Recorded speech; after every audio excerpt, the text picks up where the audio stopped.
दोस्तों, रामायण हिंदुओं का एक प्रमुख धर्म ग्रंथ माना जाता है।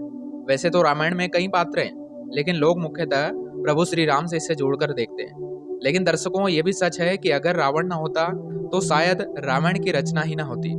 रावण को लोग अनिधि, अनाचारी, काम, क्रोध, अधर्म और बुराई का प्रतीक मानते हैं। परंतु लोग ये भूल जाते हैं कि रावण में भले ही कई दुर्गुण थे, लेकिन वो एक प्रचंड विद्वान और ज्ञानी भी था। लेकिन गलत समय में जन्म लेने के कारण ज्ञानी होते हुए भी राक्षसी प्रवृत्ति का हो गया। दर्शकों, आज मैं आपको इस वीडियो में बताऊंगा कि आखिर रावण के जन्म के समय ऐसा क्या हुआ कि वो अनाचारी और अधर्मी हो गया। आप देख रहे हैं द डायमंड टॉक। यदि चैनल पर पहली बार आए हैं और अभी तक चैनल को सब्सक्राइब नहीं किया है तो सब्सक्राइब जरूर करिएगा। दोस्तों, आप सभी ये तो जानते हैं कि रावण लंका का राजा था। लंकापति रावण के जन्म के बारे में कई तरह की पौराणिक कथाओं का विवरण मिलता है, लेकिन वाल्मीकि रामायण के अनुसार रावण ऋषि विसर्वा के पुत्र और उलचन मुनि के पौत्र थे। कथा के अनुसार मल्यवान, माली और सुमाली नाम के 3 दैत्य हुआ करते थे। इन तीनों ने ब्रह्मा जी की घोर तपस्या की और बलशाली होने का वरदान प्राप्त किया। वरदान प्राप्ति के बाद ये तीनों भाई तीनों लोकों में देवताओं और ऋषि मुनियों पर अत्याचार करने लगे।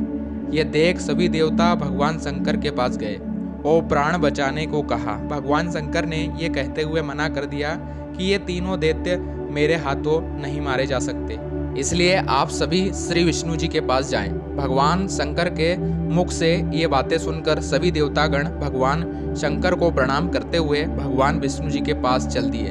विष्णु जी के पास पहुंचकर सभी देवताओं ने दैत्यों के बारे में बताया और रक्षा करने की विनती भी की।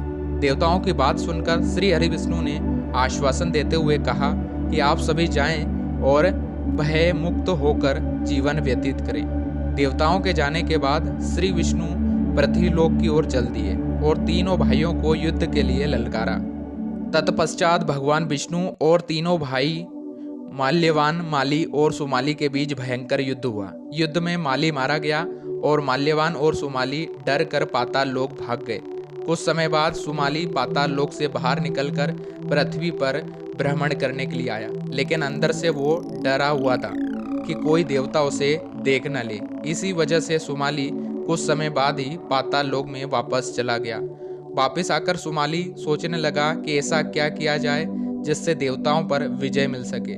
सुमाली को लंका नरेश कुबेर का ध्यान आया और उसने सोचा कि क्यों ना अपनी पुत्री का विवाह कुबेर के पिता ऋषि विसर्वा से करा दे, जिससे देवताओं जैसे तेजस्वी पुत्र की प्राप्ति आसानी से हो जाए।